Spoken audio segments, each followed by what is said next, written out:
The morning I finally understood I was free. I was standing in my own kitchen, holding a chipped blue mug that had belonged to my mother. The house was quiet in that particular way it only gets when no one is waiting for you to speak, to explain, to justify yourself. The sun came through the window and rested on the table like it had nowhere else to be. I remember thinking, this is what quiet is supposed to feel like. Not fear, not tension, just space. I am 62 years old. I am a retired American woman, and for most of my adult life, I did not know what my own voice sounded like. I married young, as many women of my generation did.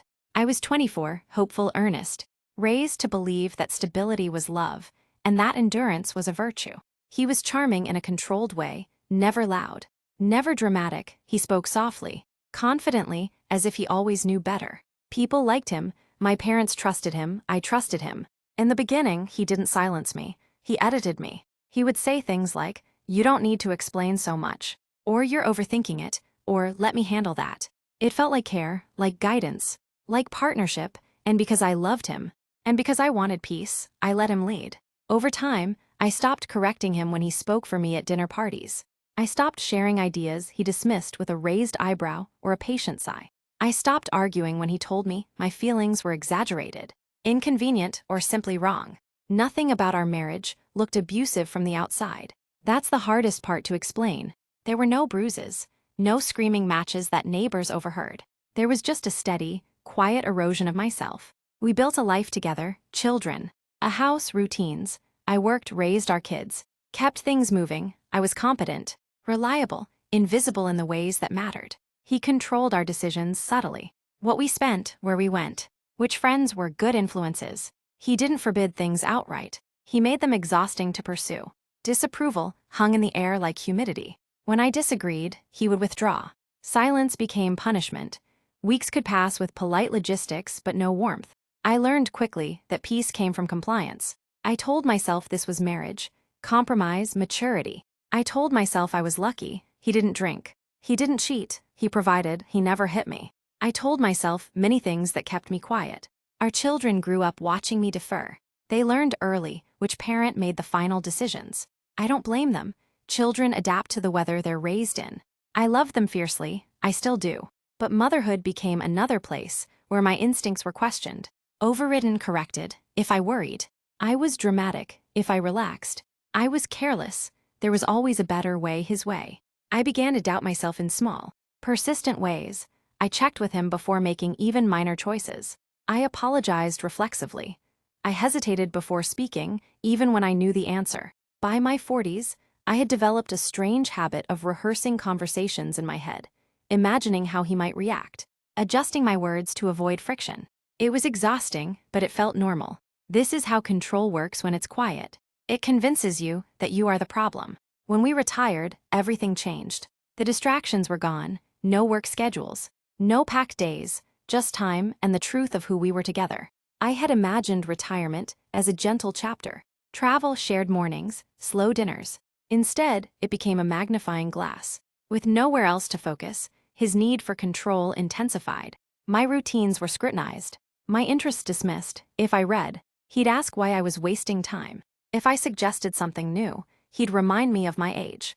"You're not young anymore," he said once, casually as if stating the weather. "You should be realistic." Something inside me shifted that day. Not dramatically, just a quiet resistance. I began to notice how small I felt in my own home. The turning point didn't come from a fight, it came from a question. One afternoon, I was sitting alone, writing in a notebook I kept hidden in a drawer. I don't even remember what I was writing about, just fragments of thoughts I never said out loud. And suddenly it occurred to me, if I stay, this is all there will ever be. No explosion, no apology, no sudden understanding on his part. Just this life, shrinking further as I aged. I was 61 years old, and I realized I was still waiting for permission to be myself. That night I barely slept, not from fear, but from clarity. People understand young women leaving marriages. They understand women leaving after infidelity or violence. They struggle to understand women like me. What's the point now? You've already built a life. Can't you just tolerate it? I ask myself those same questions. But here's the truth no one tells you. Staying costs more than leaving. Even late in life, it costs you the years you have left. I didn't leave dramatically. I planned quietly. I spoke to a lawyer. I found a small apartment. I told him one afternoon calmly that I was done. He laughed at first, then he became cold.